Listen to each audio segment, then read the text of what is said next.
Boas-vindas a mais uma das nossas explanações. Hoje, a gente vai mergulhar fundo numa análise bem estruturada de um dos relatos mais fascinantes dos textos sagrados, a exegese da cura do paralítico no tanque de Betesda. Nosso objetivo aqui não é só recontar uma história antiga que muita gente já conhece, mas sim extrair a verdadeira essência teológica que o texto original nos oferece. É fundamental prepararmos a mente para essa exposição, porque nós vamos lidar com a condição espiritual humana de um jeito extremamente direto e revelador. Para estabelecer a base da nossa análise com bastante clareza, vamos direto ao texto fundacional, lá no Evangelho de João, capítulo 5. O relato diz o seguinte: passadas estas coisas, havia uma festa dos judeus e Jesus subiu para Jerusalém. Ora, existe ali, junto à porta das ovelhas, um tanque, chamado em hebraico Betesda, o qual tem 5 pavilhões. Nestes jazia uma multidão de enfermos. É exatamente a partir dessa fundação textual que a gente vai construir toda a nossa compreensão de hoje. E para ninguém se perder, este é o nosso roteiro lógico para essa jornada teológica de hoje. 1. A transitoriedade da existência terrena. 2. A verdade sobre Betesda. 3. O desejo humano versus a esperança cristã. 4. As metáforas de doença espiritual.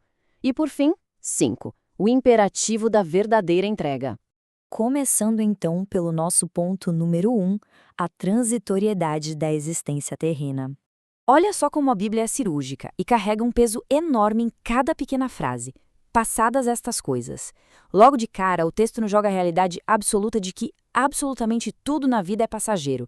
Os momentos incrivelmente bons passam e aqueles momentos péssimos também passam. A mensagem implícita aqui é uma urgência para a gente não ficar vivendo em função do passado, lamentando ou chorando pelo que já foi. O que passou, literalmente passou. Essa exegese nos chama a olhar para a transitoriedade da nossa existência na Terra como um baita convite para viver plenamente o presente. Vamos avançar para o ponto número 2, a verdade sobre Betesda. Tem um detalhe geográfico aqui que é simplesmente fascinante e muita gente deixa passar batido. A palavra Betesda, em hebraico, significa graça.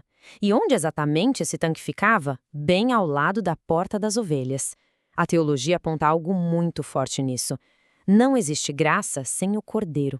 Ou seja, não existe graça sem o sangue do sacrifício. A justaposição, essa localização da graça bem do lado de onde passavam as ovelhas destinadas ao sacrifício, é uma das mensagens teológicas mais intencionais e poderosas de todo esse cenário. Mas, fazendo um contraste gigante com essa verdade divina da graça, a gente encontra ali uma lenda absurdamente persistente. O texto destaca a vã tradição de que um anjo, de tempos em tempos, descia, agitava as águas e o primeiro que pulasse lá dentro era curado. A nossa análise mostra um fato surpreendente. Não tem absolutamente nenhum registro bíblico ou histórico sobre isso. Nem mesmo historiadores judaicos super detalhistas como Flávio Josefo mencionam esse mito. É o retrato irônico de nós humanos, substituindo a graça de Deus por tradições enganosas, ficando ali sentados, esperando magicamente por uma água se mexer. O que nos leva perfeitamente ao nosso terceiro ponto: desejo humano versus esperança cristã. A gente passa a vida inteira esperando alguma coisa, não é verdade? Esperando formar na faculdade, esperando casar, esperando os filhos crescerem. Mas tem uma distinção teológica monumental aqui. O desejo humano, essa nossa esperança mundana, não passa de um anseio de que o amanhã seja um pouquinho melhor. É puro pensamento positivo. A esperança cristã, por outro lado, é tratada no texto como uma certeza absoluta. Ela é baseada nas promessas divinas. Quando a gente fala da volta de Cristo, por exemplo, não é só um tomara que aconteça. É a certeza inabalável e firme de um evento futuro, garantido por alguém que não falha.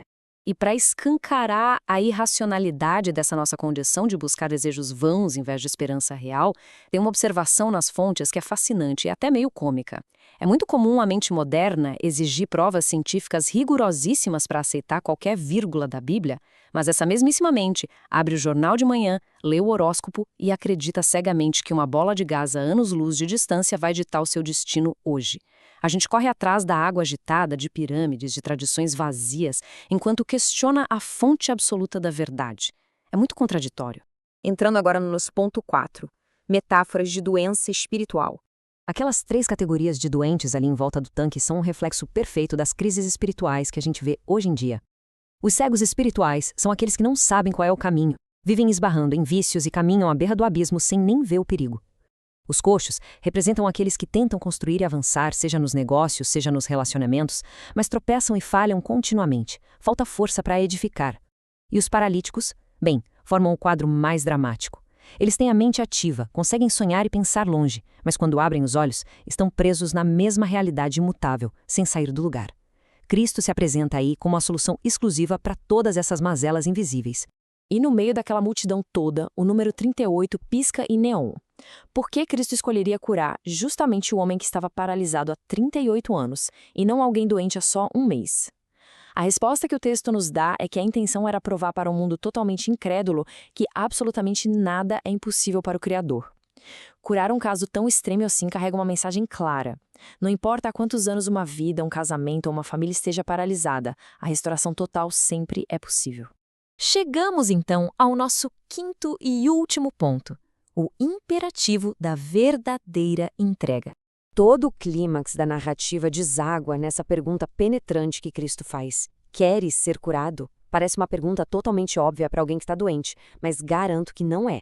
A graça divina exige consentimento. O argumento central é que o divino jamais vai arrombar a porta e forçar a entrada na vida de alguém. É preciso querer de verdade. É imperativo pegar o orgulho, jogar no lixo, abandonar velhos preconceitos e fazer uma entrega espiritual genuína. A verdadeira cura só começa quando existe o reconhecimento absoluto dessa dependência. Só que a reação inicial do paralítico é um espelho de como a gente costuma agir. De cara a cara com o Senhor da vida, o que ele faz? Olha na horizontal, começa a dizer que não tem ninguém para empurrá-lo para dentro da água. Nós fazemos igualzinho, a gente procura instituições terrenas, o gerente do banco, o especialista médico, como se fossem nossa salvação final, na horizontal, em vez de olhar na vertical, direto para o Criador. Aquele homem ofereceu desculpas em vez de fé. A virada só acontece quando a gente para de focar na ajuda humana, que é falha, e passa a obedecer à ordem divina para levantar e andar. Isso esbarra num dos bloqueios mais perigosos para essa entrega: confiar nos nossos sentimentos humanos, que são muito enganosos, em vez de confiar na palavra de Deus. É um perigo gigante esperar sentir alguma coisa antes de tomar uma atitude ou se entregar. A natureza humana atrai a gente. O nosso sentimento pode dizer que está tudo ótimo, quando na verdade o barco está afundando, e vice-versa. A base para agir espiritualmente nunca deve ser a emoção do momento, mas sim a solidez inabalável daquilo que está revelado no texto sagrado. A fonte que estamos analisando traz uma anedota bem curiosa que ilustra isso perfeitamente. Uma jovem simplesmente ignorou a sabedoria bíblica claríssima sobre não se unir em julgo desigual. Em vez de seguir a regra, que já estava escrita e estruturada, ela resolveu pedir a Deus um sinal superficial. Pediu que o rapaz aparecesse usando uma camisa verde. Pois bem, ele apareceu de camisa verde, ela casou baseada nesse suposto sinal e o casamento desmoronou. Isso prova de forma brilhante que o divino fala primeiramente através da sua palavra estruturada e não por meio de nossos caprichos, de sinais místicos inventados ou sentimentos que mudam toda hora. Voltando lá para o tanque de Betesda, a gente vê a aplicação exata dessa obediência. Quando Cristo manda ele levantar, o paralítico não discute. Ele não vira e diz: olha, eu não sinto as minhas pernas. Primeiro faz eu sentir um formigamento aqui para eu ter fé de que fui curado. Nada disso. Ele simplesmente ignora a enganosa falta de sensação física e age baseado unicamente na autoridade de quem deu a ordem. Ele levanta. E é isso que é a verdadeira entrega. Agir com base na verdade divina de cabeça erguida, independentemente de qualquer sensação contrária do nosso corpo ou da nossa mente. Para encerrar nossa explanação, a gente deixa no ar uma provocação muito solene que vem direto do material que estudamos. O imperativo de ouvir e obedecer exige muito foco da nossa parte.